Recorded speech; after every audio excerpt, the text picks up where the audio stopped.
Habiendo dicho eso, entonces ya pasemos a lo que es el mensaje, parte de lo que es de esos boxeos que yo tengo durante la semana. Si me permite un segundo más sobre sus pies, vaya conmigo a la Biblia, libro de Tito.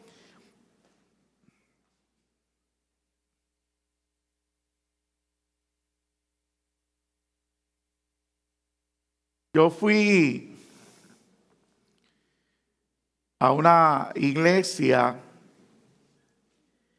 y pensaba que cuando me paré al frente había ido a la concordancia y había extraído todos los versículos para dar un trasfondo histórico. Creía que había hecho eso. Sin embargo, al final del mensaje, el pastor tuvo la amabilidad de recordarme uno. Se me había quedado. Y me rasqué mi cabecita y yo decía, caramba, miré la concordancia. Creía que le había hecho todos los debidos checkmarks o notitas. Sin embargo, se me había quedado uno. Esta inteligencia artificial no se le quedan. Esta inteligencia artificial no predica sentimientos ni emociones. Y créame que puede gustar. Yo por ahora pues me resisto a toda esa dinámica porque prefiero la experiencia con el Espíritu Santo. Capítulo 2 del libro de Tito, iglesia, capítulo 2, versículo 11 en adelante. Dice así, en el nombre de nuestro Señor y Salvador Jesucristo. Porque la gracia de Dios se ha manifestado para salvación a todos los hombres, enseñándonos que renunciando a la impiedad y a los deseos mundanos, vivamos en este siglo sobria, justa y piadosamente, aguardando la esperanza bienaventurada y la manifestación gloriosa de nuestro gran Dios y Salvador Jesucristo, quien se dio a sí mismo por nosotros para redimirnos de toda iniquidad y purificar para sí un pueblo propio, celoso de buenas obras. Esto habla y exhorta y reprende con toda autoridad. Nadie te menosprecie. En el devocional se leyó, pues, la esperanza que no avergüenza. Padre, te doy gracias. Tu palabra es viva y eficaz. Tu palabra no retorna atrás vacía. Tu palabra hace aquello para lo cual tú le envías. Señor, gracias por este privilegio. Gracias, insisto en agradecerte por esta oportunidad de congregarnos y de estar aquí delante de ti. Dame la gracia, dame la sazón, Señor. A ti te daremos el honor, la gloria y la alabanza. Amén, Señor. Amén. Puede sentarse.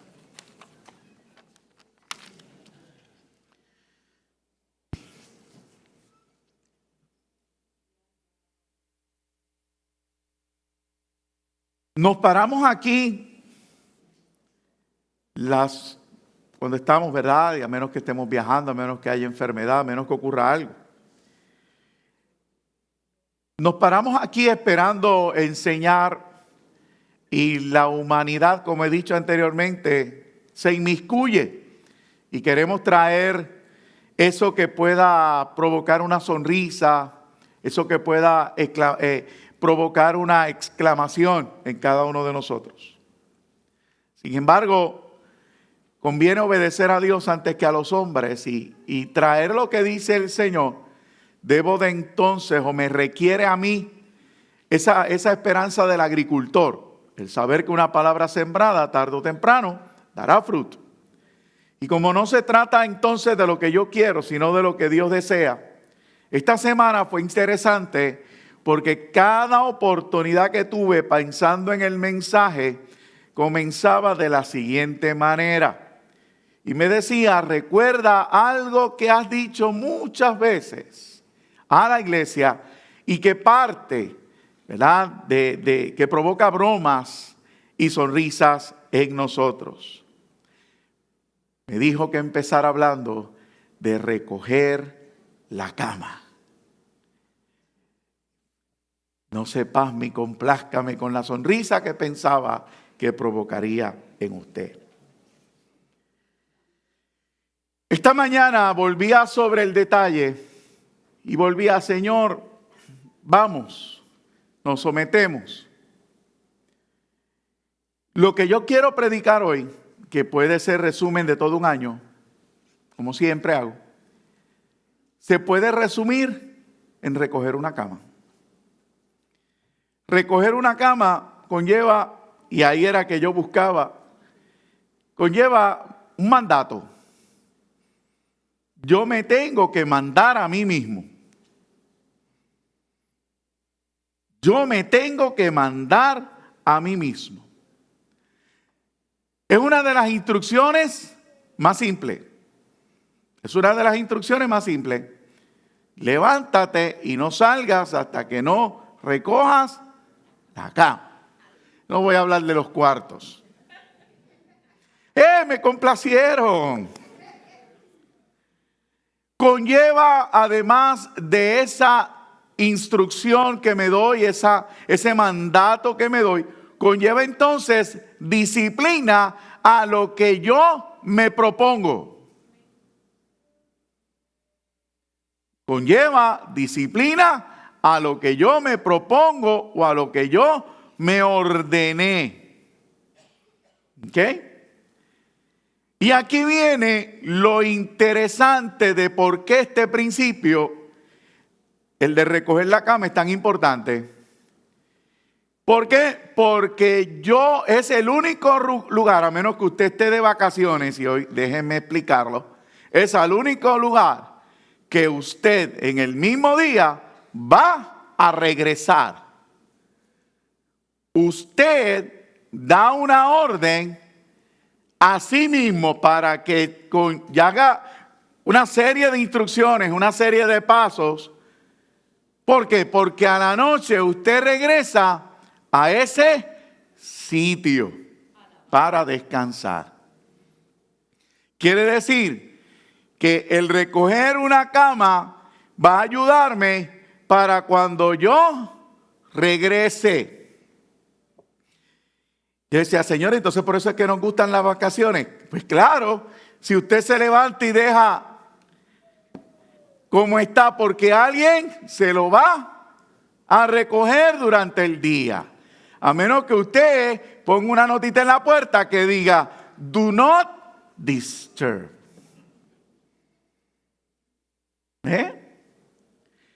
Entonces, esa instrucción o ese principio está buscando el que bajo el cansancio de la noche usted no tenga que ponerse a sacar todo lo que dejó encima, todo lo que se acumuló en el día tratando de buscar una almohada o un hueco en donde acostarse o sencillamente donde dejó la frisa o la sábana con la que usted se cubre. ¿Verdad que sí? Me da algo de razón o me da algunos puntos en lo que es este pensamiento. Hay una instrucción y hay algo, es un mandato que usted mismo se da. Ahora, uno de los conflictos más grandes que tiene el hombre es su voluntad.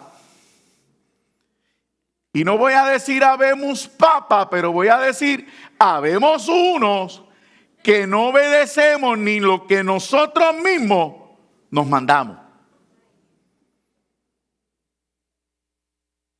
Pensamos a veces que son los sentimientos y las emociones el conflicto mayor en nosotros. Sin embargo, el conflicto mayor es esa voluntad, esa molestia o incomodidad que se provoca cuando se nos da una instrucción. Y uno de los lugares donde podemos evaluar esa instrucción es en la simpleza de recoger una cama. Me doy una orden y giro alrededor de esa orden, porque de lo contrario, a la noche tendré que enfrentarlo igual. ¿Vio lo interesante ahí? No sé si usted está o todavía está peleando conmigo de que no hable de eso. Es interesante porque tarde o temprano te enfrentas a la mañana y lo dejas ordenado y lo haces para ti y cuando regresas en la tarde te es más fácil. O por la tarde sabes que tienes que buscar una pala o una escoba, un rastrillo para sacar todo lo que acumulaste en la cama y encontrar un hueco para acostarte a dormir. Solo piénselo, ámeme y lléveme al perdón. Ahora, ¿por qué comienzo así? ¿Y por qué estuve todo el tiempo? Incluso en la lectura de Romanos 5 que se hizo, tenemos que recordar, y ahora entra Tito, en que ¿qué? En que Dios a nosotros nos redime y no nos deja en el limbo. Dios me redime, y decía yo la semana pasada, pero no me deja ahí, sino que me lleva a su presencia. Me lleva a acercarme a Él. Me saca del pecado. Dios me liberta del pecado, me aleja del pecado y me acerca a Él. ¿Qué? O sea, eso usted no lo puede nunca olvidar. Y se supone que no, porque aquí se repite bastante. A usted, Dios, me replanteo. La obra de redención que hace Dios en nosotros es sacarme de ese pecado, salvarme de la muerte y acercarme a Él, acercarme al reino de los cielos. Y decíamos la semana pasada que en el libro de Colosenses, en ese capítulo 3, a pesar de que empieza de este lado hacia atrás, me dice a mí, si tú resucitaste con Cristo, que dice, busca las cosas de arriba, donde está tu vida con Cristo en Dios. Y más adelante me dice, y por eso tienes que hacer morir lo terrenal en ti. ¿Qué tiene que ver eso con la cama? Porque es un mandato. Y si yo no puedo manejarme con respecto a decirme cada mañana, recoge tu cama, amado, a menos que yo no reconozca, ¿cómo voy a qué? A obedecer lo demás que Dios me está diciendo. O sea, son las cosas por las que vengo a la iglesia, alimentarme, son las cosas por las que leo la palabra, son las cosas por las que hablo con Dios. ¿Por qué? Porque yo tengo que reconocer esa fortaleza de mi voluntad que me lleva a resistirme ¿a qué? A obedecer unas instrucciones. Tienes que hacer morir, dice el escritor, Colosenses capítulo 3, versículo 5. Haz pues morir las cosas terrenales. Pero yo salgo, termina el mensaje, digo amén, pero cuando salgo vuelvo a envolverme en esa vida cotidiana que es la misma que me impide decir no tengo tiempo para recoger una cama.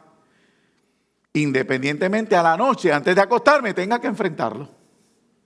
Pero que me esté explicando. La obra de redención, repito, me salva de la muerte y me abre las puertas del reino de Dios para conmigo. O sea, me acerca a Dios. Ahí produce la santificación. ¿Qué es la santificación? Pues mire, la santificación por su gracia. Si la baso en el pasado, oiga esto, justificación posicional. ¿Qué quiere decir eso? Cuando hablo de la santificación, ¿qué hace Dios? Ponerme en una posición donde Dios me vuelve a mirar. A usted Dios lo está viendo. ¿Usted sabía eso, verdad? Dios lo puede mirar. ¿Por qué?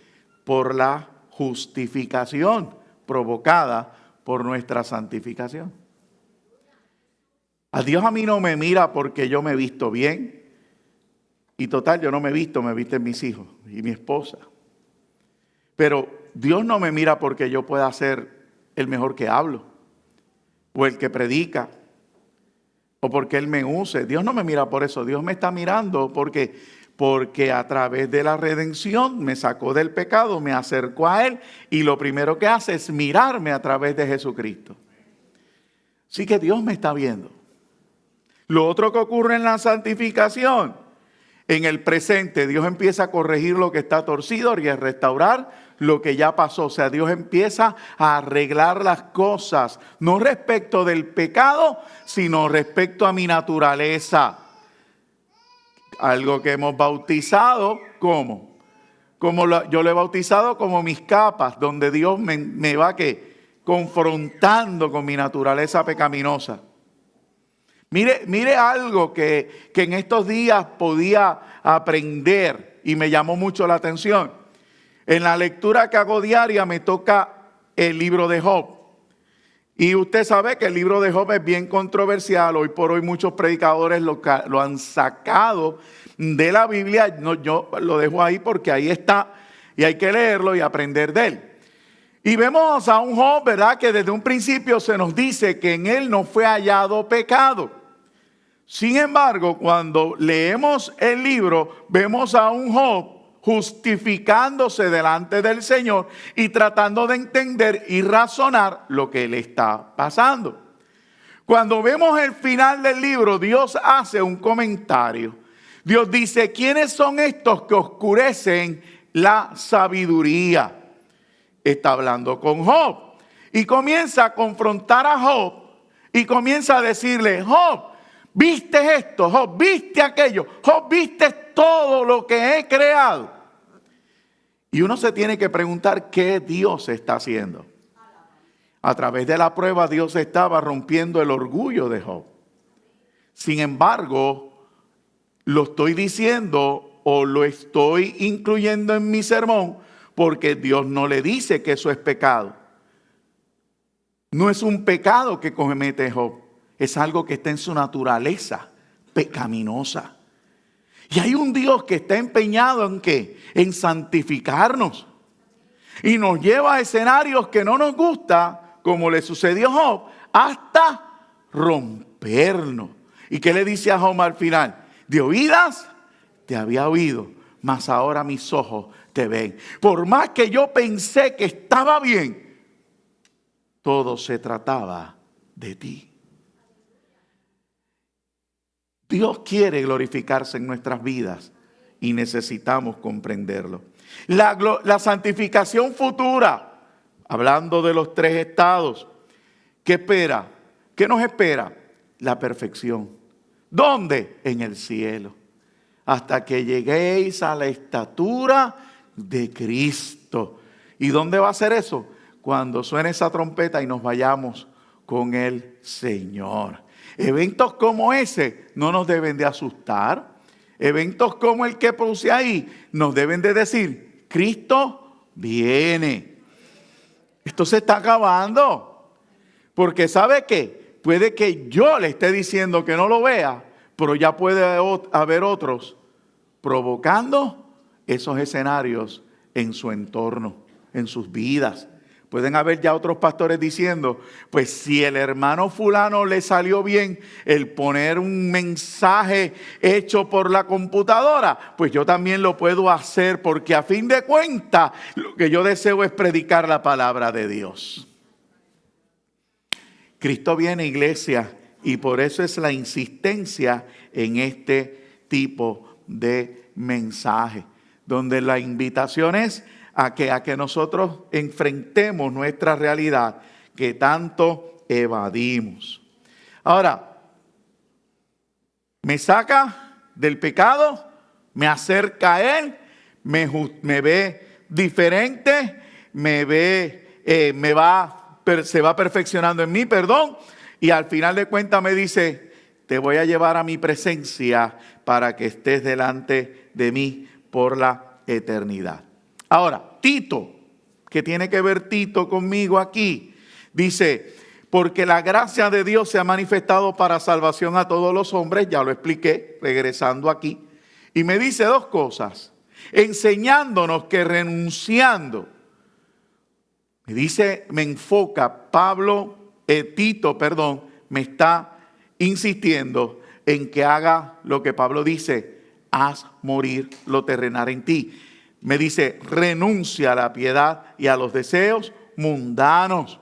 Me dice: Carlos, tú tienes que renunciar a la impiedad y a los deseos mundanos. Tienes que hacerlo. O sea, yo no puedo tratar de aparentar y de quedar bien delante del Señor, porque Dios conoce mi corazón. Yo no puedo aparentar delante del Señor. Usted me va a engañar a mí. Usted va a tratar de demostrar y me va a mostrar las palabras, la elocuencia, el verbo, la capacidad de proyección. Ok, usted puede cantar hermoso, usted puede hacer muchas cosas, pero si no experimenta lo que es morir a lo terrenal y lo que es renunciar a la impiedad y a los deseos mundanos, usted no se vista que no va. Y no estoy hablando porque lo quiera condenar, es que esa es nuestra naturaleza.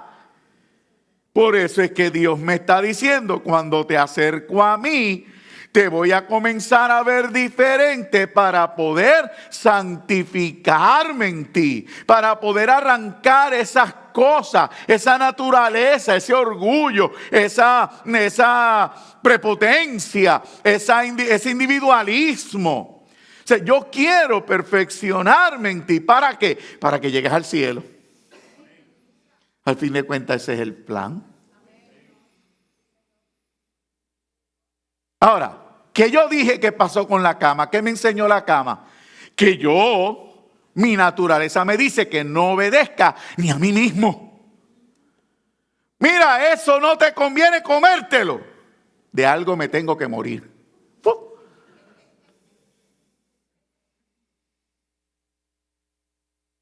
¿Somos o no somos así? Entonces, en esta mañana yo deseo que como yo he tenido que aceptarme y decir: es que yo soy así. Yo me he abierto con esa intención. Yo he tenido que darle cara al orgullo, a la prepotencia, al individualismo, a los miedos. ¿Por qué? Porque es lo que Dios está haciendo en mi corazón. Y es lo que enseño. Entonces, si ya Dios me dijo: Carlos, te saqué de la muerte, del pecado, te acerqué a mí, te miro con ojos diferentes, te miro a través de Cristo, me estoy perfeccionando, es porque quiero que llegues al cielo. Entonces, yo necesito reconocer que en algo tan simple como recoger una cama está una de las luchas más grandes que tengo conmigo mismo. El dar una orden y obedecerla.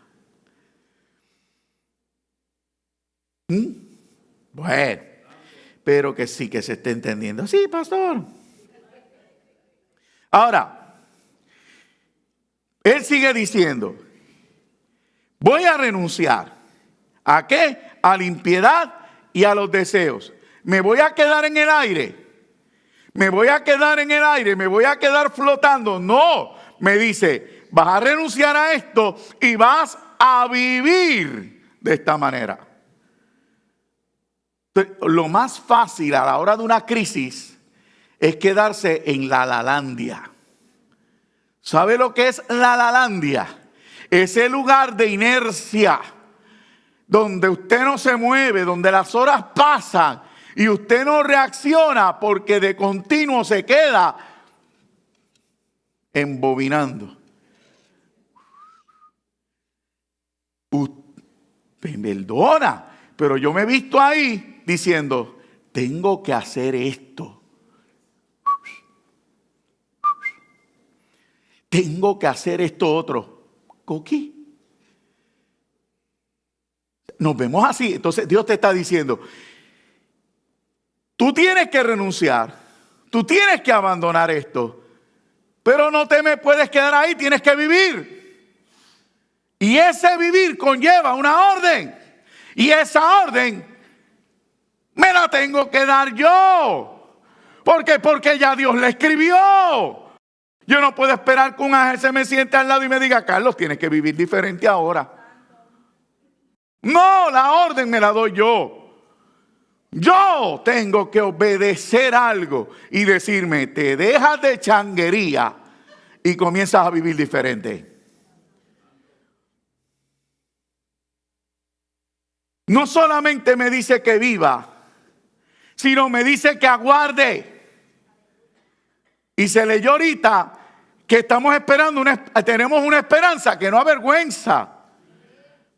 Y de ninguna manera nos pusimos de acuerdo. Pero Dios me está diciendo, tienes que aguardar la esperanza bienaventurada. Entonces, la Biblia te habla de una esperanza bienaventurada para que eso te, ¿qué? Eso te motive, cheer up, o sea, eso te pompee y tú digas, vale la pena haber renunciado a esto, vivir como esto, por una esperanza. Pero te tienes que llenar de esa esperanza. ¿Ves? Entonces, es mi responsabilidad no depender de un domingo, un viernes, un miércoles, un martes, el día que sea, para que yo me mantenga pensando en una esperanza que se convertirá en el motor para que yo viva esperando. ¿Por qué? Porque finalmente reconocí que en mí hay un qué sé yo, no sé qué, que me frena y me detiene, con el que Dios está tratando, porque yo no lo puedo manejar. Yo no puedo enfrentar mi naturaleza, porque mi naturaleza me engaña a mí mismo. Oiga, cuando a usted el mensaje le dice, te está justificando, usted dice, yo no. Yo justificándome, no. Sí, yo lo que estoy diciendo es la verdad. ¿Tú eres orgulloso? Yo, orgulloso, si yo soy el ser más humilde que hay. Analícese. Todo lo que se pueda decir que nos confronta en nuestro corazón, usted y yo tenemos la capacidad de manejarlo. Nos vamos por la tangente, entramos por atrás y lo destruimos. No es hasta que decimos, se acabó, no salgo del cuarto hasta que no recoja la cama. Y le digas a tu voluntad, te sometes a mí. Entonces de repente vas a empezar a salir con una autoridad del cuarto que te vas a decir, hoy Dios va a tratar con mi naturaleza. Pero mira que yo no puedo recoger el cuarto. Oiga, usted ha escuchado, son ilustraciones nuevas, algunas a veces sí, pero esta me sube al corazón ahora, me subió a mi mente, así que la quiero decir. Este joven se muda a su casa, a un apartamento. Y cuando está en su apartamento comienza a llamar al casero de continuo. Lo llamó una, lo llamó dos. Algo tiene el fregadero. Algo tiene el fregadero. Y el hombre se lo armó nuevo. El hombre desarmó, limpió todo y le dice, pero dígame, varios días después le dice, dígame cuál es el problema, porque yo he venido todos los días a chequear el fregadero y el fregadero está bien. ¿Cuál es el problema? Pues mire, el problema es que en mi casa, con mi mamá, yo ponía los trastes en el fregadero y cuando yo regresaba estaba fregado. Aquí yo pongo los trastes en el fregadero y ahí se quedan.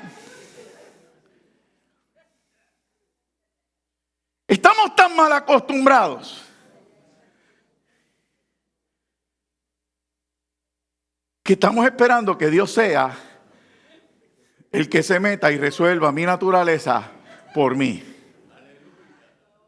Y nos gusta mucho que en casa de mami sea la que recoge el cuarto. Ay, Dios. Porque sabemos que ya no va a soportar seguir abriendo la puerta y encontrándonos el campo minado que tenemos allí.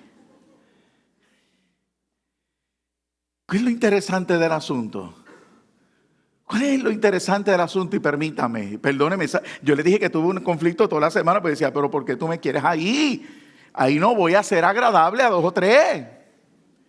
Pero ¿cuál es el problema? Que cuando hay una diferencia en quien abre la puerta de ese cuarto y ve la cama. El que abre la puerta, el dueño, cuando abre la puerta del cuarto, ve orden y estructura en su sistema. Eso es como el escritorio en el trabajo. En el escritorio yo tenía las cosas que entraban en una tablilla, las que salían en otra, los equipos que utilizaba, las herramientas en un lugar y en las gavetas todos mis anejos. No me moviera las cosas porque pues yo me despistaba. Ahora yo iba a otros escritorios que me decían, ¿me puedes traer el papel cuál? Y yo miraba el escritorio y buscaba en mi cerebro, bueno, es un papel de salida. ¿Dónde están los papeles de salida? Espérate, no, me están pidiendo un papel de entrada. Me están pidiendo una grapadora, me están pidiendo un clip, me están pidiendo una rubber band, me están pidiendo un lápiz. Yo no encontraba nada. ¿Y qué me decía la otra persona? Yo no sé por qué tú no encuentras las cosas en mi escritorio si eso está todo ahí. ¿Qué estoy añadiendo a mi plática esta mañana? Yo te estoy diciendo que hay algo con lo que tú y yo tenemos que manejar, ver las cosas. Hay algo que tenemos que bregar. ¿Qué es lo que tenemos que bregar? Como estamos viéndonos delante del Señor. Porque hasta que tú no te alinees con la palabra, seguirás justificándote. Y no podrás entender lo que Dios quiere trabajar contigo. Porque a tus ojos tú estás bien. Yo no sé por qué a mí me salen las cosas mal. Yo estoy bien. Claro. Me perdona de antemano. Te ves bien porque en tu reguero todo está ordenado.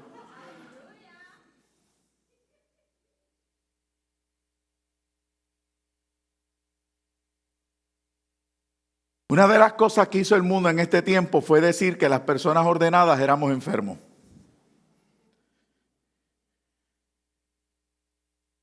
Hoy por hoy la gente dice que el tener orden es una enfermedad. It's a disorder. Entonces yo sirvo a un Dios desordenado. No, yo sirvo a un Dios enfermo porque Dios si una de las cosas que Dios tiene es orden. Ay, Carlos, pero tú no ibas por allí. Así que yo necesito renunciar, yo necesito vivir y yo necesito aguardar una esperanza y una manifestación gloriosa. Versículo 14 leía, ¿quién se dio? ¿De quién está hablando? De la manifestación gloriosa.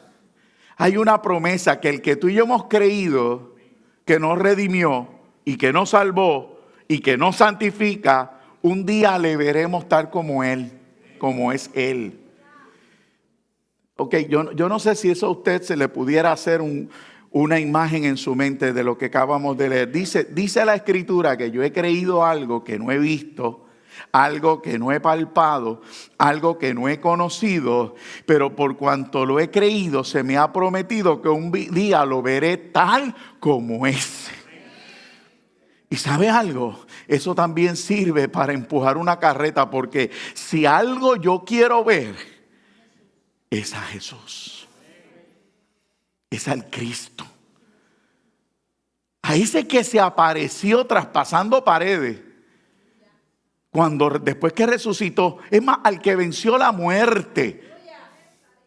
Es más, lo quiere más complicado. Al que recogió su piedra de cama cuando resucitó.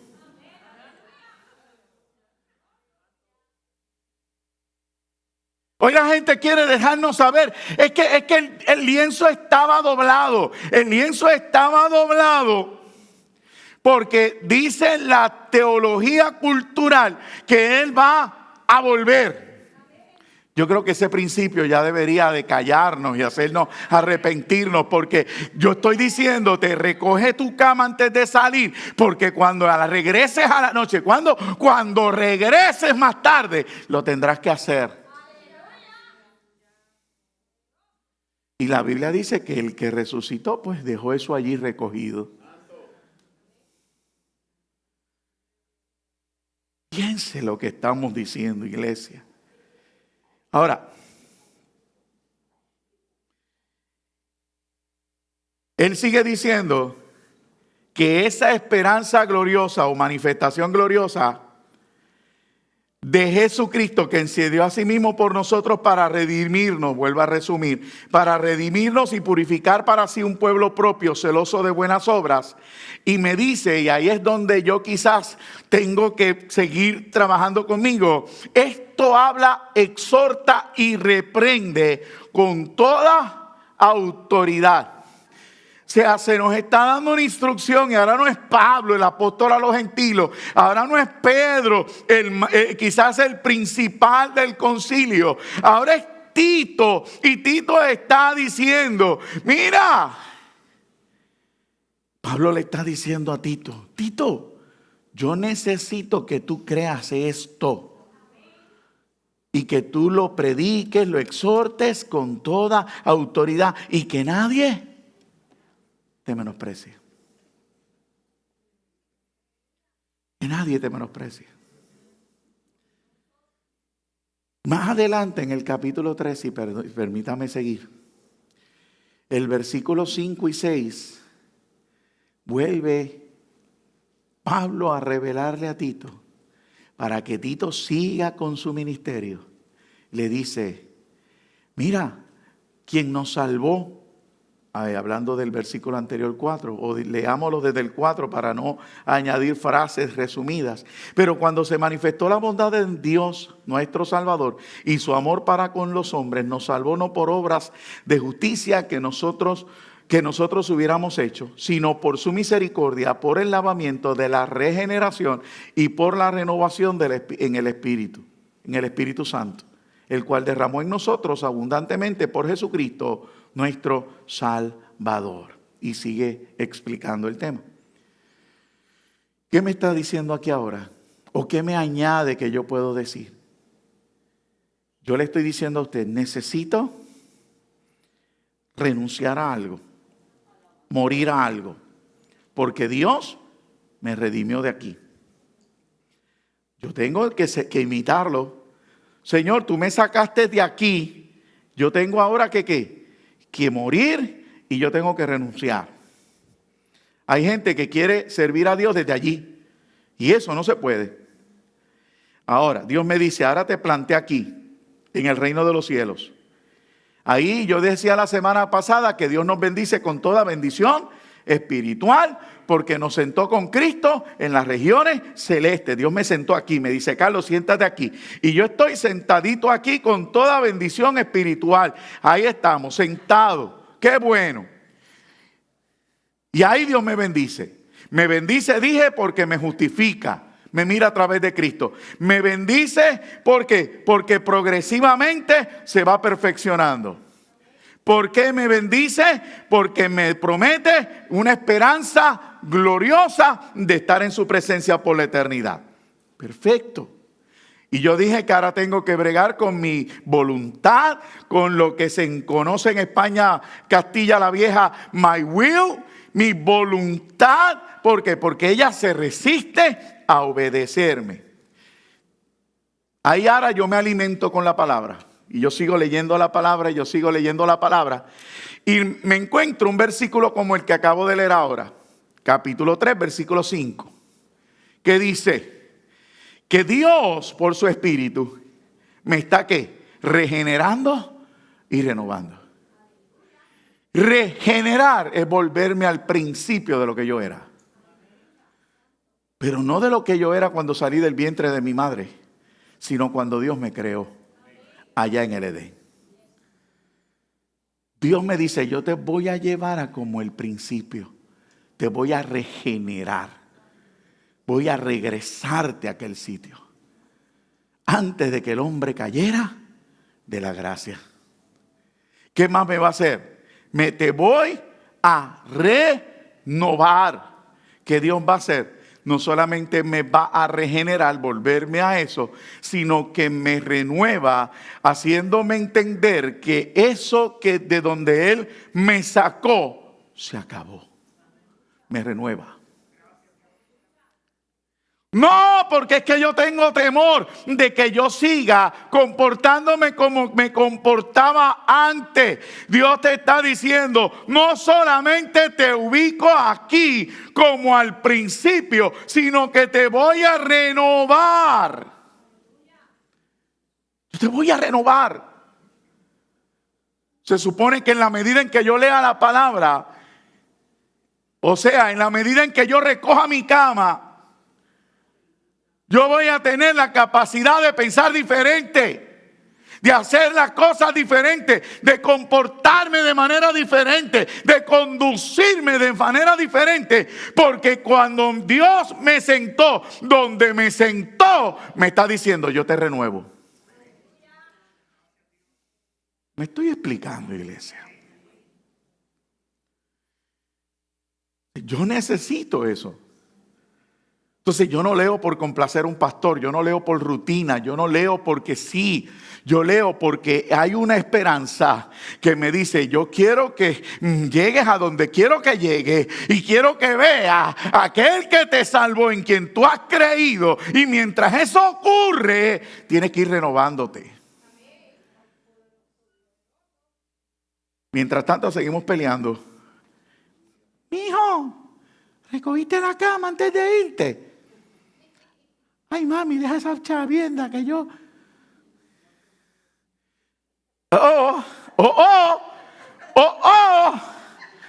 El cuartique, Luis, el cuartique es de él.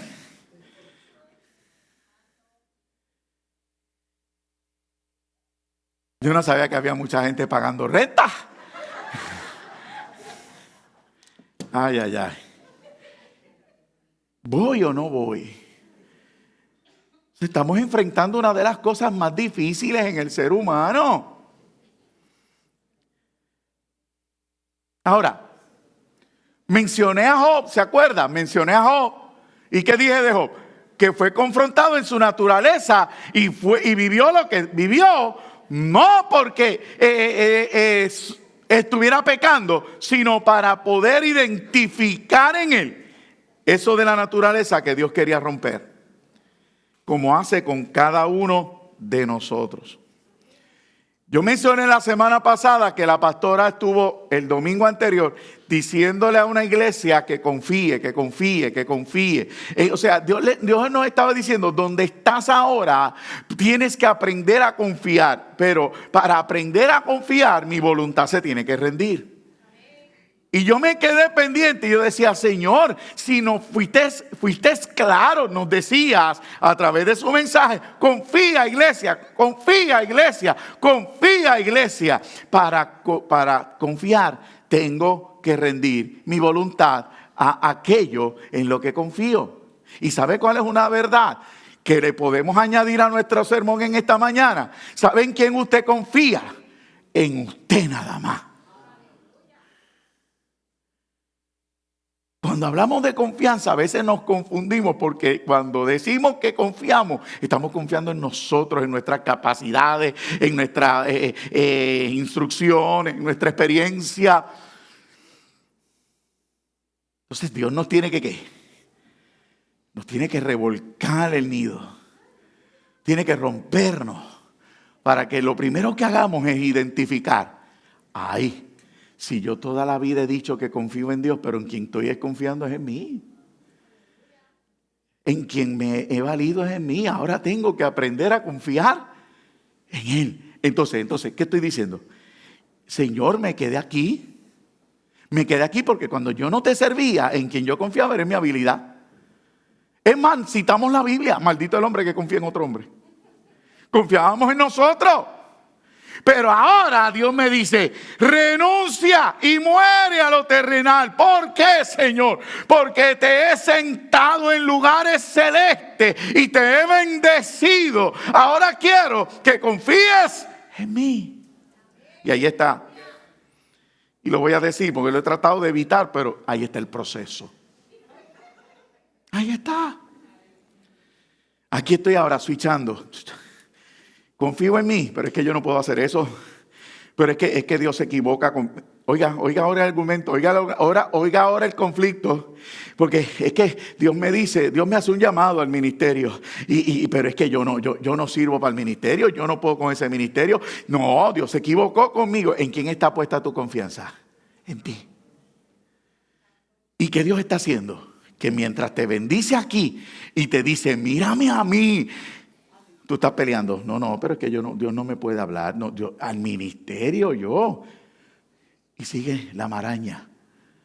¿Por qué? Porque te están procesando, te están educando, te están transformando y diciéndote, quiero que reconozcas que tu confianza está en ti y no en mí. Porque si estuviese en mí, me hubieras dicho que sí. Amén.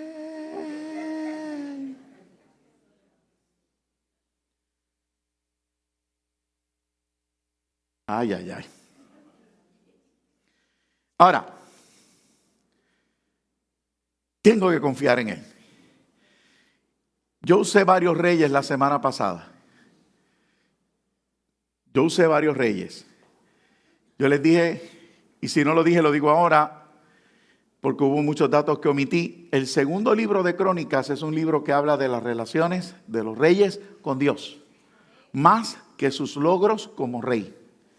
Eran los tratos de Dios y los tratos del hombre con el Señor mismo, con Dios mismo, con Jehová, con Yahvé, con Jehová nuestro Señor.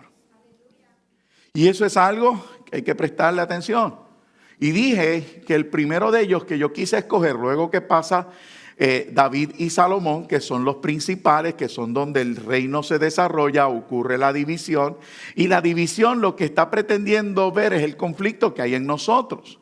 Hay un conflicto. Los reyes de Israel o Efraín se apartan totalmente de Dios y comienzan a vivir una vida sin frenos, en pecado, en idolatría y en maldad. Sin embargo, los de Judá, que permanecieron bajo el pacto, que permanecieron bajo la bendición, tuvieron sus luchas. Que yo dije, sí recuerdo haber dicho, porque es parte de mi creencia, que en el Antiguo Testamento yo veo la conducta del hombre y veo cómo Dios trata contra esa conducta, cómo Dios se desenvuelve contra la conducta, porque Dios nos conoce. Yo estoy en el nuevo pacto, amén, yo estoy en el nuevo pacto. Sin embargo, en estos hombres puedo ver una conducta para yo identificarme y los tratos de Dios con respecto a esa conducta. Y Asa es el primero que denota un respeto hacia Dios, un retornar hacia Dios. Roboam se cae, el padre Abiam, el padre de Asa, Abiam, pues también no lo hace de manera correcta, y es Asa el que comienza a restaurar. Y lo primero que hizo fue mandar. Yo recuerdo la semana pasada, le dije a la iglesia, hay un mandato. Y es la voluntad. Asa decide que toda la nación tiene que adorar al Dios del templo. Por orden. Pero ¿cuál va a ser el conflicto que tiene Asa? La voluntad de las personas. Algunos lo hicieron y otros no. Eso es un conflicto que yo tengo como pastor. Como pastor, yo puedo decir, hagamos esto, pero a fin de cuentas, quien decide es usted, si se somete o no. ¿Ve? Entonces, Asa decide servir al Señor y da la orden. Y dice la Biblia que quitó y que construyó. Él quitó los lugares altos y construyó murallas y construyó fortificaciones y construyó una ciudad. Asa, él quita y construye. ¿Qué pasa? Que aparecieron los etíopes que le mencioné. Y aparecieron, dice la escritura, que eran 2 millones de etíopes que vinieron a hacerle la guerra. ¿Y qué hizo Asa? Que estando aquí para enfrentar a su enemigo, confió en el Señor. ¿Vio? Estando aquí, construyendo, confió en el Señor. Y Dios le dio la victoria. Sin embargo, y aquí yo decía la semana pasada y lo tengo que repetir, usted y yo necesitamos mantenernos alerta, ¿Por qué? Porque de la misma manera que en la historia bíblica vemos a un Joab que cuando Absalón se sublevó, confió en David y en el Dios de David. Cuando más adelante su hermano se subleva, ¿qué pasó? Se va con su hermano y traiciona a David y al Dios de David. Nosotros no estamos exentos. Nosotros no estamos exentos de caer. Y puede que usted muchas veces haya confiado en el Señor, pero puede que haya otras que no. Y créame que cuando dejamos de confiar en el Señor, que nos ha bendecido con toda bendición espiritual, nos decepcionamos, nos desilusionamos, nos alejamos, nos contrictamos, nos frustramos. Y la Biblia dice que Asa tuvo que ser amonestado porque en una segunda guerra, ahora no contra Etiopía ni con Asiria, sino contra sus hermanos, se hizo alianza con los asirios. Y el profeta lo amonesta y le dice: mira, si tú una vez vistes a Dios bendecirte, ¿por qué no volviste a ese Dios y te fuiste en alianza con los hombres? Entonces esa historia está ahí para decirnos a nosotros: hay que someter una voluntad. Hay un conflicto grande en nosotros que necesitamos no ignorar, pero para que no nos traicionemos nosotros mismos, no podemos descuidar una relación. No podemos, iglesia. Usted no puede darse el lujo de descuidarse. Usted se puede ir de vacaciones. Eso no es pecado. ¿Sabe dónde está el problema? Que en sus vacaciones coja vacaciones de Dios. ¿Sabe dónde está el problema? El problema es cuando usted desiste de hablar con el Señor y se deja ir por la corriente. El problema está cuando usted dice: leo ahorita. Cuando Dios pasa a un después. Cuando Dios deja de ser nuestra prioridad. Y Asa me dice a mí en esta mañana: Carlos, tienes que aprender que puedes tener un día de grande victoria, pero al otro día puede ser día de tu fracaso. ¿Y sabe cuál fue el problema de Asa al final de este escenario? Que cuando Dios lo regañó y le dijo: Asa, te aliaste con los hombres, él se molestó. Y dice la Biblia que oprimió al pueblo. Entonces todos los cuando Dios nos amonesta, ¿sabe quién paga? Los que nos rodean. Cuando Dios nos amonesta, nos enojamos con la gente. ¿Por qué? Porque seguimos evadiendo el reconocer nuestra naturaleza delante del Señor. El problema sigo siendo yo. No era el pueblo. Pero Dios está esperando que yo lo entienda. No quiere hacerme sentir mal. No quiere que me aleje. Él quiere que entienda: te estoy pasando por el trapiche para que veas que tu naturaleza te puede destruir y sacar de donde yo te he bendecido. Josafat fue el otro que usé. Y Josafat tiene mayor riqueza en su experiencia porque Josafat es el hijo de Asa, aprende de sus experiencias. Sin embargo, su naturaleza, ¿sabe lo que hizo? Uy, yo prendí esto. Miren, estoy tan emocionado que he prendido el celular.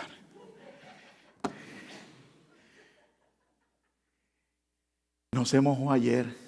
Y estuve en un lugar donde siempre se moja. Pero vamos al mensaje. Josafat aprende de Asa. Josafat, su naturaleza lo traiciona. ¿Y sabe por qué digo que lo traiciona? Porque comenzó a enderezar las cosas en Israel, en Judá. Comenzó a bendecir Dios la nación. Dice que el pavor de Dios cayó en las naciones vecinas. Y Josafat en una se encuentra, ¿sabe qué? Haciendo alianza con los enemigos de Dios, con Acab. Acab hizo alianza con Acab. ¿Qué más hizo Josafat? Tengo que decir que es el único que no solamente manda, sino envía personas a enseñar la palabra. ¿Sabe cómo vencemos la voluntad? Con la palabra. La lectura de la palabra no es para memorizar nada más, no es para saber predicar, no es para contender, es para que la voluntad se sujete. Y lo que no hizo Asa, lo hizo Josafat. Asa mandó, pero Josafat envió a enseñar la palabra. Pero aún así, viéndose en su prosperidad, hizo alianza con Acab. Y estando en alianza con Acab, por poco se muere. Porque los enemigos lo confundieron. Dime con quién andas y te diré quién eres. Todo me es lícito, pero no todo me conviene.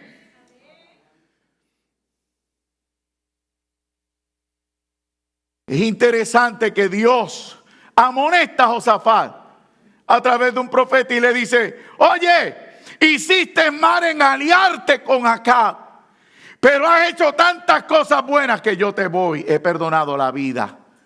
O sea, Dios le estaba hablando. Ahora no me diría que yo he hecho cosas buenas, pero me dice: todavía te miro a través de Cristo y yo te perdono de nuevo. Amén.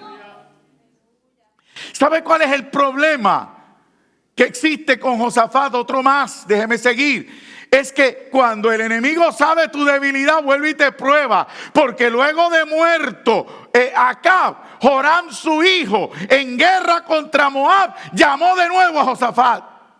Y en Segunda de Reyes nos cuenta la historia de que Edom le salió al encuentro y Josafat tuvo que ir de nuevo a la guerra. ¿Alguien está oyendo? Lo que quizás empezó como buena intención te ata. Hay cosas que no le puedes dar una, porque si le das una te piden dos. Y fue poderoso, ¿por qué? Porque la Biblia me relata en Segunda de Reyes, en el capítulo 3, después usted lo lee, que él consultó a Jehová en el conflicto y viene Eliseo y le dice: yo no le hablaría a los demás reyes, a Joram, ni al rey de Edom aquí, porque ¿sabes por qué yo no le hablaría? Porque ellos no se lo merecen, pero te tengo un respeto a ti, Josafat. Wow, que el profeta de la doble porción diga: te tengo respeto, Josafat. Vio la dinámica. El hombre está bien parado, pero aún así Dios tiene que tratar con su carácter y su voluntad. Dios está tratando contigo y conmigo, aunque nos está viendo bien parados a través de Cristo. Aunque nos ha sentado en lugares celestes, Dios trata con nuestro carácter, con nuestra actitud, con nuestra voluntad, con nuestras emociones, con nuestra naturaleza. Y eso no nos resta, eso no nos debe de alejar, nos debe de acercar. Amén. Ahora, Josafat entonces llega a su conflicto y en el Segunda de Crónicas 20 que usted conoce, dice: pasan después de estas cosas, después de los dos conflictos, después de verse al borde de la muerte, después de haber enseñado al pueblo, ahora Moab, Amón y Seir salen a pelear contra él. Y este hombre se sacude y dice que tuvo temor. No es malo tener temor. Tuvo temor, se sacudió, pero se humilló. ¿Sabe cuál es el problema del temor? El alejarte. No te quites. Permanece. Permanece, no te quites. Vendrán fuerzas sobre ti. La Biblia dice que este hombre se humilló, pero de la misma manera que se humilló, se levantó y se paró en medio de la asamblea y comenzó a decirle a Dios lo grande que era. Y le dijo: tú eres Dios grande y tú nos diste esta tierra. Y lo más poderoso que le dijo, que tengo que recordar en esta mañana, es que le dice: tú que no nos permitiste destruir estos pueblos, mira lo que ellos hacen ahora. O sea, este hombre le dice, nosotros pasamos cuando veníamos a esta tierra por el lado de estas ciudades y tú nos dijiste, no los toquen porque son sus hermanos. Ahora ellos vienen a destruirnos a nosotros, ¿lo permitirá? Pastor, explíquelo. Eso es tan rico y tan rico. ¿Sabe por qué es tan rico, iglesia? Porque yo no le estoy diciendo a Dios que soy mejor que ellos. Yo no le estoy diciendo a Dios lo que ellos se merecen. Yo le estoy recordando a Dios el trato que tuvo con ellos para que lo tenga conmigo. ¡Boom!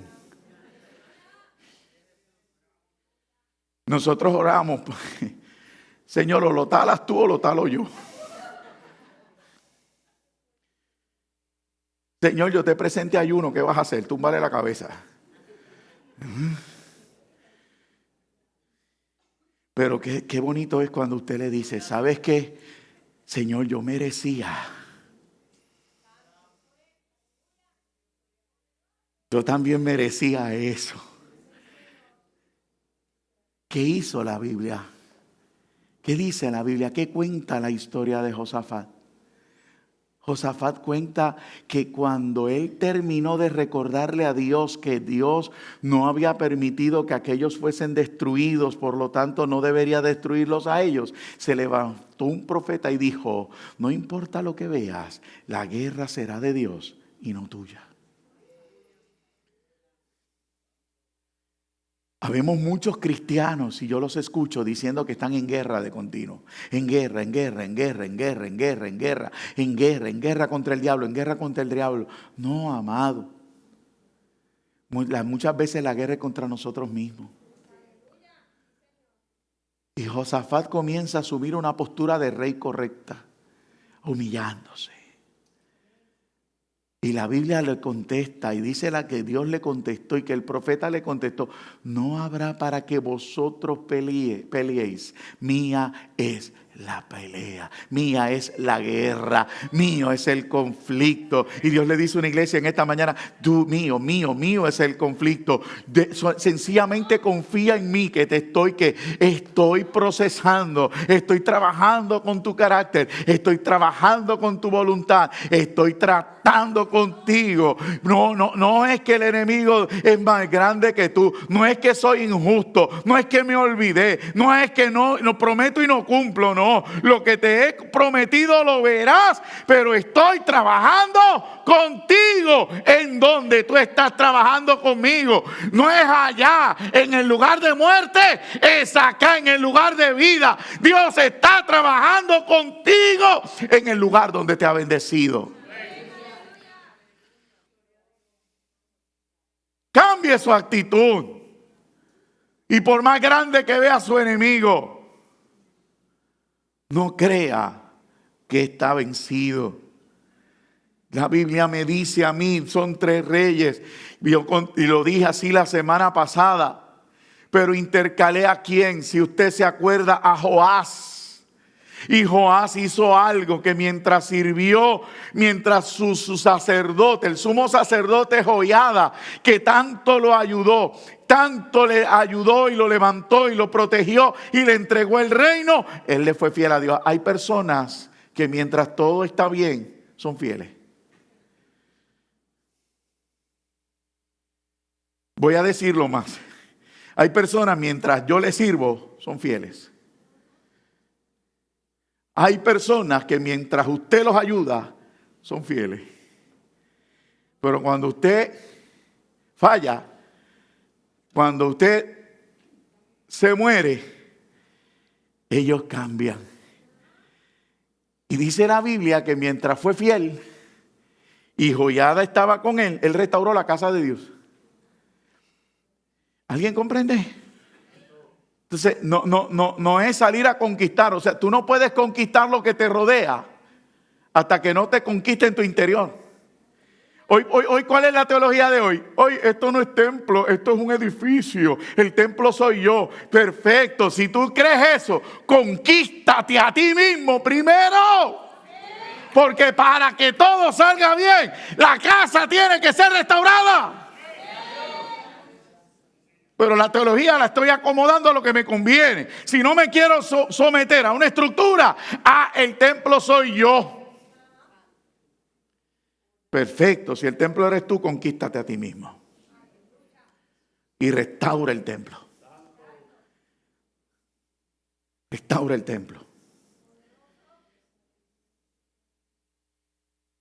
La Biblia dice, buscando que Joás, se reconciliara con él, Dios envió a Siria. ¿Sabe qué? Joás fue derrotado. Porque sin Dios nada podemos hacer. Amén. No podemos hacer nada. Ahora rapidito quedan dos. Ezequías. Y los primeros tres los estoy repasando a las millas. Lo primero que hizo Ezequías, lo que Joás dejó a medias, abrió la casa de Jehová otra vez. Abrió la casa de Jehová. Señora, entra a tu casa una vez más. Cuando usted lee Segunda de Crónicas, capítulo 29 en adelante, dice que abrió las puertas de la casa de Jehová, restauró las fiestas, símbolo de la victoria de Israel en la antigüedad. Dice que Ezequías reorganizó el sacerdocio. ¿Alguien está viendo el orden? ¿Alguien recuerda lo que decíamos la semana pasada? Dije, tiene que haber un mandato, tiene que haber una humillación y una adoración. Y Ezequías me enseña que tiene que haber una restauración de la casa. ¿Por qué? Porque más adelante esa casa restaurada le sirvió para llevar las cartas de Sennacherib y hablar con Dios. ¿Sabes qué? Tienes que darte la orden. ¿Sabes qué? Nos tenemos que humillar. ¿Sabes qué? Tenemos que adorar. Disciplina, orden, estructura, adoración. Pero tenemos que restaurar las casas. ¿Por qué? Porque si no abres las puertas de la casa y las restauras, ¿dónde vas a llevar las cartas? O sea, si tú has perdido porque la pandemia te lo quitó, y después de ahí no has vuelto a este altar, el día que se te entreguen cartas de enemigo, ¿a dónde irás? ¿Me estoy explicando, iglesia? Si dejaste la rutina y pusiste a Dios en un segundo o tercer plano, ¿cómo podrás traer las cartas al altar? Y Ezequías, dice la Biblia, que lo primero que hizo fue abrir las puertas de la casa de Dios. La limpió. Hizo morir lo terrenal, la limpió, renunció, quitó los ídolos, se quitó todo lo que no era. ¿Y qué hizo? La limpió, la preparó, ordenó los sacerdotes, los levitas, regresó el sacrificio, regresaron la fiesta. Tienes que regresar ahora que puedes, tienes que volver ahora que puedes, tienes que regresar a la Biblia ahora que puedes, tienes que volver a orar ahora que se puede. No esperes que la inteligencia artificial nos domine, no esperes que se nos prohíba adorarle, no esperes la enfermedad, no esperes el problema, porque el problema va a llegar y no sabrás a dónde ir.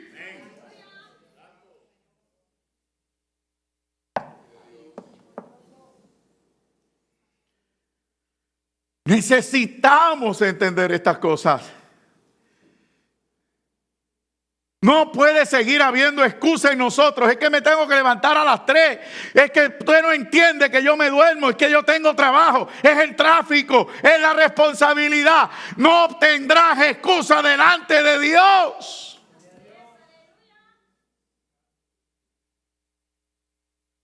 Tienes que volver y entender que te tienes que dar una orden. Carlos Santiago, tú vas a volver al principio con Dios.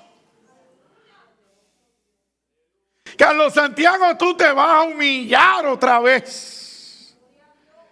Y tú lo vas a adorar de nuevo. Y tú no vas a depender de nadie. Si Joiada muere, aún así yo serviré a Jehová. Y yo voy a abrir las ventanas de la casa de Dios. Y yo voy a llegar a la casa de Dios y le expondré los asuntos a Dios.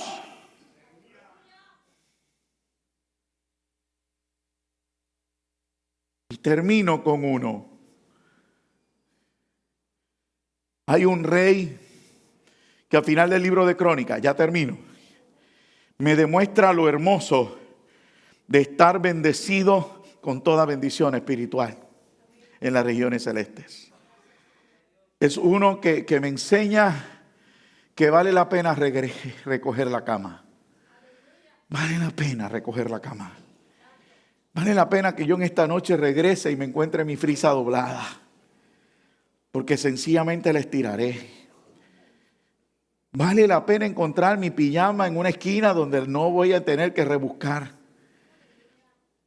Vale la pena aprender a vivir en los lugares celestes. ¿Y ese sabe quién es? Josías. En Segunda de Crónicas 34, Josías se le considera uno de los más jóvenes. De 8 años comenzó a reinar. ¿Sabe lo que el Espíritu me decía? Iglesia del Señor, una de las oraciones más fervientes que hay en esta casa es que nuestros hijos sirvan al Señor. Muchas de las promesas que yo tengo es ver entrar por las puertas la juventud. Yo no he cambiado a esa petición, yo sigo orando por los hijos de mis hermanos. La pastora Zulista conlleva eso que hoy celebramos con la hija de la hermana Cristina, eso lo celebramos con todos nuestros hijos, que yo espero tal victoria. Este era un niño,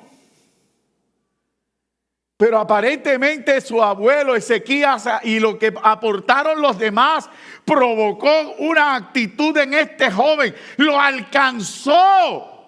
La misericordia lo alcanzó, la bendición lo alcanzó, el haberse dejado enseñar, el haber leído las crónicas de sus antepasados, le enseñaron. Y dice la Biblia que hizo lo recto.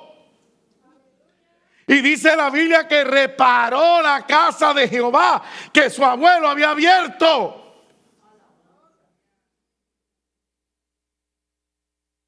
No porque yo haya abierto la casa de Jehová, mis hijos no tengan que hacer su parte, ellos abrirán la de ellos. No porque yo haya abierto la casa de Jehová para yo entrar y traer las cartas de Senaquerib, más adelante otro tenga que abrirla igual. Me estoy explicando. No viva en los laureles ajenos. No viva de experiencias de otros. No viva de sueños pasados. Resucite sus sueños, vuelva otra vez. Vuelva a la presencia del Señor. Josías dice la Biblia que reparó la casa de Jehová. La Biblia dice que leyó el libro de la ley. Aleluya. La palabra. La Biblia dice que se humilló, pero dice una frase que es singular y que yo no la había visto en otro. Y se conmovió en su corazón. ¡Wow! Este hombre, algo pasó con él, con este rey. Se conmovió en su corazón. ¿Cuántas veces a Dios nos dice a nosotros que nos humillemos? ¿Nos conmovemos o solamente hacemos un ejercicio físico?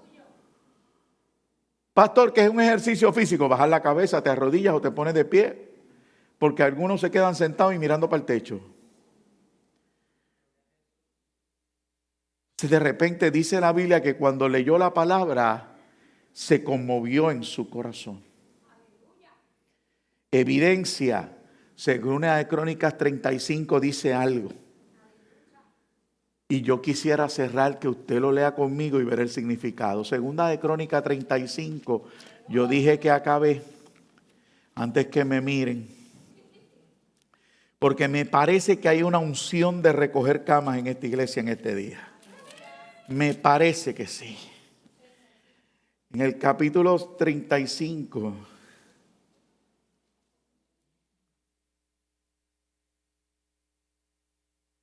Segunda de Crónicas 35. Que yo dije que hizo lo recto. Que yo dije que reparó la casa de Jehová. Que yo dije leyó el libro, se humilló y con su corazón se conmovió. Y en el Segunda de Crónicas, capítulo 35, versículo 18, mire lo que dice, iglesia, mire lo que dice. Nunca fue celebrada una Pascua como esta en Israel desde los días de Samuel el profeta. Ni ningún rey de Israel celebró Pascua tal como la que celebró el rey Josías con los sacerdotes y levitas y todo Judá e Israel, los que se hallaron allí juntamente con los moradores de Jerusalén. Esta Pascua fue celebrada en el año 18 del rey Josías. Y comenzó a los 8 años y pasaron 18 años. Este joven está hablando que tenía 26 años, estaba en la flor de su juventud, pero estaba convencido de lo que significaba servir a Dios. Ahora, ¿por qué es importante recordar la Pascua? La Pascua era símbolo de libertad. Israel tenía una orden de Dios de celebrar la Pascua, recordando la liberación de Egipto. Y este joven está diciendo, habiendo leído la palabra y conociendo de los juicios y conociendo de la condición, pero fue conmovido y decidió celebrar la Pascua, celebrar la libertad que hasta ese día les era dada. ¿Alguien comprende?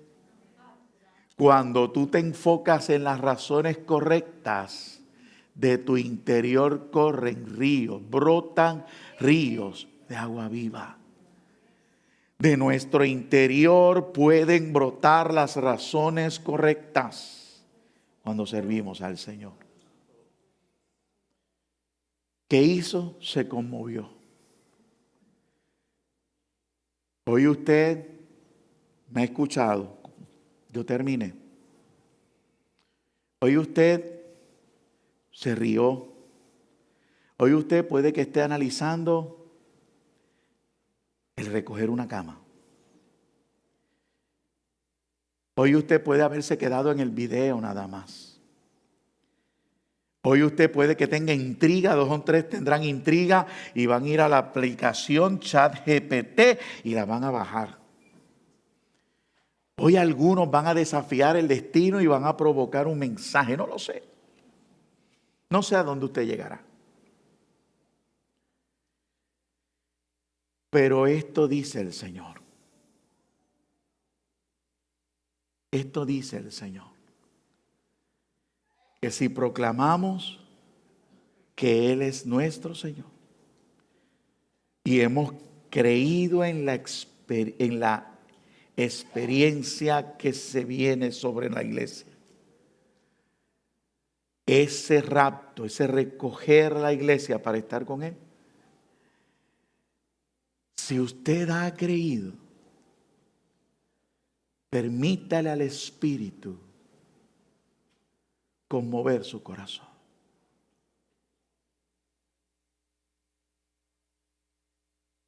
No me reparta el mensaje.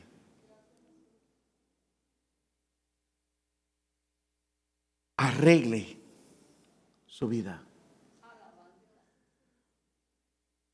Deje las excusas, la justificación. Deje los argumentos. Como su pastor le aconsejo, abandone los argumentos y regrese. Josías me dice que leyó la ley, se humilló y se conmovió, se sacudió. Bueno, la Biblia establece, si usted después lo puede leer, en ese capítulo 34 dice que él se rasgó sus vestidos, él se postró. Y el Espíritu mandó un profeta y le dijo, mira, no va a pasar en tu tiempo por cuanto te humillaste. Vienen cosas complicadas y difíciles al mundo. Eso es bíblico, no soy un predicador de catástrofes. Pero sí le puedo decir a una iglesia y termino, digo, lo repito, oye iglesia, respeta responde favorablemente. Deja los argumentos que te justifican y que te mantienen en el círculo vicioso y te han hecho permanecer en el lugar que debió haber muerto, en el lugar que debiste haber renunciado, y acaba de llegar a los lugares celestiales donde has sido bendecido, y comienza a ver a un Dios que restaura lo que ya pasó y endereza lo que está torcido. Asa dio la orden, Josafat enseñó, se humilló. Joás, mientras Joiada estuvo, hizo su parte. Ezequías abrió las puertas de la casa, trajo los documentos al altar, pero Josías hizo una fiesta como nunca antes se había visto. Y eso es lo que yo deseo como pastor que usted celebre. Como pastor, lo que me gustaría escuchar no es la tristeza de una prueba. No me quiero quedar escuchando, perdónenme, el escenario triste que puedas estar viviendo. Quiero escuchar contigo la victoria. Quiero escuchar contigo el poder de Dios manifestarse. Quiero escuchar contigo que tu matrimonio se restaura, que tu esposo se acerca, que tu esposa se acerca, que tus hijos entran. Créeme que no habré manifestado lo que puede causar el que esta joven haya acompañado a la iglesia y allá tuvo que partir, pero que haya acompañado este ratito a la iglesia para que usted vea que las oraciones son contestadas. Que vale la pena estar en la presencia, que vale la pena llegar a un culto de oración, que vale la pena leer la palabra en casa y dejar que ella conmueva mi ser interior. Vale la pena humillarse, vale la pena hacerse parte y decir, ¿sabes qué, Señor? Ya yo no me voy a excluir.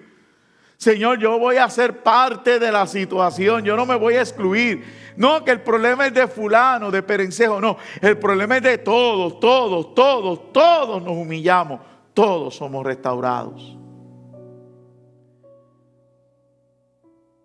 Iglesia del Señor. Iglesia del Señor. Estos reyes recibieron amenazas, estos reyes recibieron luchas, enfrentaron enemigos más fuertes que ellos. Amón, Moab, Seir, etíopes, asirios. Todos ellos eran enemigos acérrimos, unos internos, otros externos, pero todos recibieron el pago por su obra. ¿Por qué? Porque estos reyes se humillaron.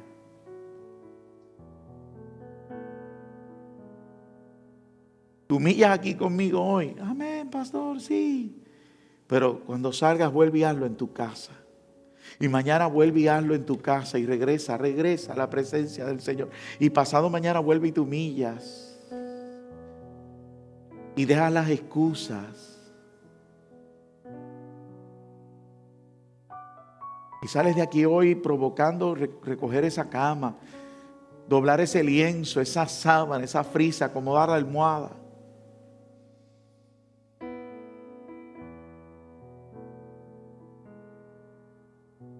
¿Por qué? Porque ambos hemos creído que a la noche regresaremos a ella.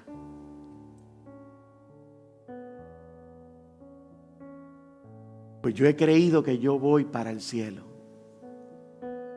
Y yo tengo que recoger a diario mi vida, porque yo voy para el cielo.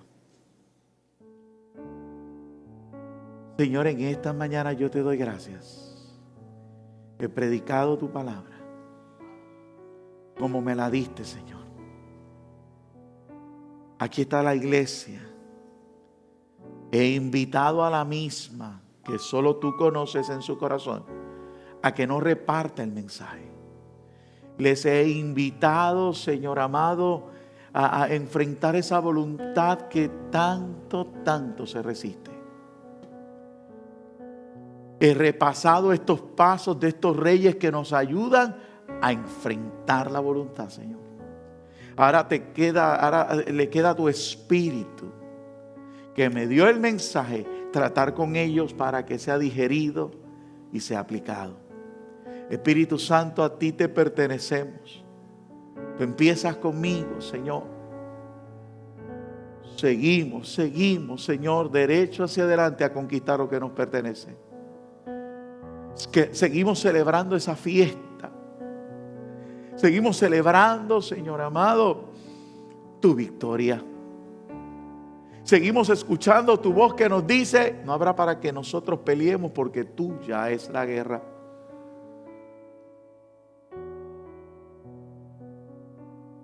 Bendícela la congregación. Y si alguien tuviese hoy que reconciliarse contigo, Señor, que no lo dude, que se rinda en su voluntad y diga: Señor, yo me reconcilio contigo. Ahí sentado, sentada, que se reconcilie contigo, que arregle su vida, Dios. Si alguien tiene que aceptarte también, Señor,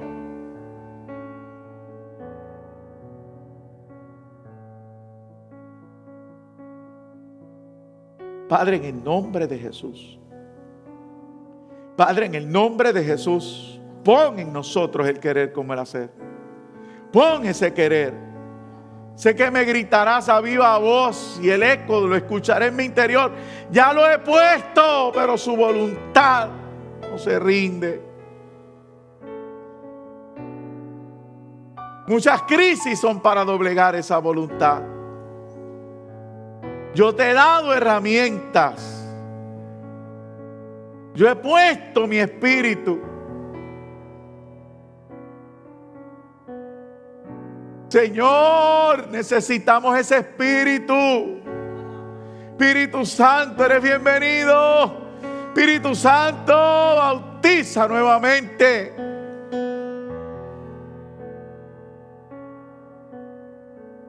Necesitamos. Te necesitamos, Espíritu Santo, para vencer, para permanecer en las regiones celestes, para permanecer con esa esperanza viva.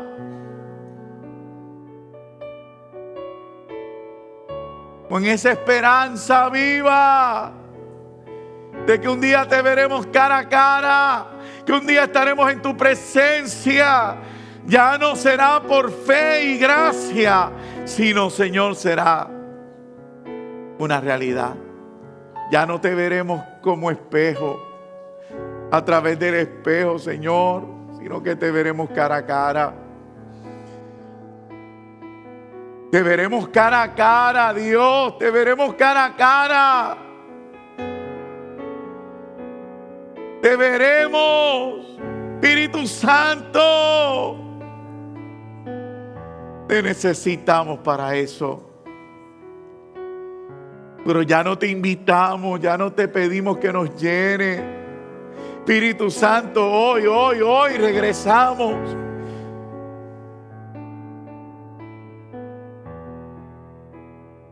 Que cada lectura de la palabra una vez más despierte esa presencia, ese espíritu y nos llene. Que cada vez, Señor, que nos humillemos, que te adoremos. Que cada vez que podamos, que lleguemos a la casa, te digamos: tú eres bienvenido, Espíritu Santo. Lléname. Lléname, lléname, lléname. Lléname. Te necesito. Necesito que se manifiesten tus dones. Miércoles no lo recordaba. Se manifiesten tus dones. Ciencia, Señor. Sabiduría. Profecía, fe. Te necesitamos. Lenguas, interpretación de lenguas, discernimiento. Sabiduría, ya lo dije, Señor. Sanidad y milagros, Señor. brazo no se ha cortado todavía. Y andamos cabizbajos, Señor, no porque tú nos diste la espalda, sino porque hemos dejado que nuestra voluntad nos reine, nos gobierne, nos mande y nos distancie de ti. Pero hoy tenemos que volver, tornar la mirada, decirle a mi voluntad: vuelve en amistad con tu Dios. Te necesitamos, Señor. Te necesitamos, Señor.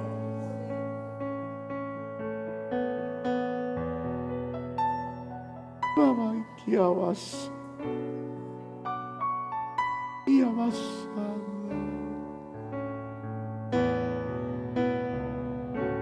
Nos volvemos en amistad con el Señor, Señor, y te entregamos esa voluntad, Dios, que no nos sometemos ni nosotros mismos, Señor.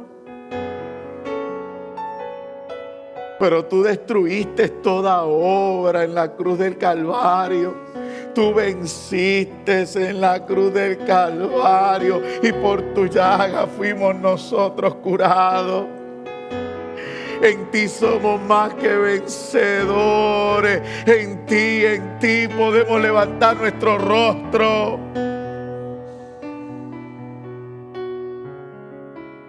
Para eso diste tu vida. A diferencia de estos reyes, Señor, ellos nos enseñan, sí, pero tú hiciste la obra completa. Por eso tú eres el Rey de reyes y Señor de señores. Y a ti tornamos la mirada.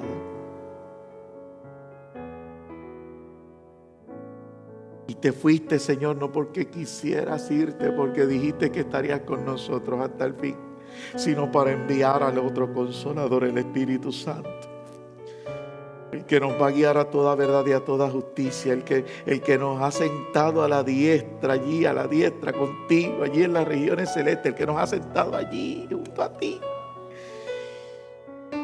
Pero estamos tan ensimismados en nosotros, estamos tan envueltos con nosotros mismos.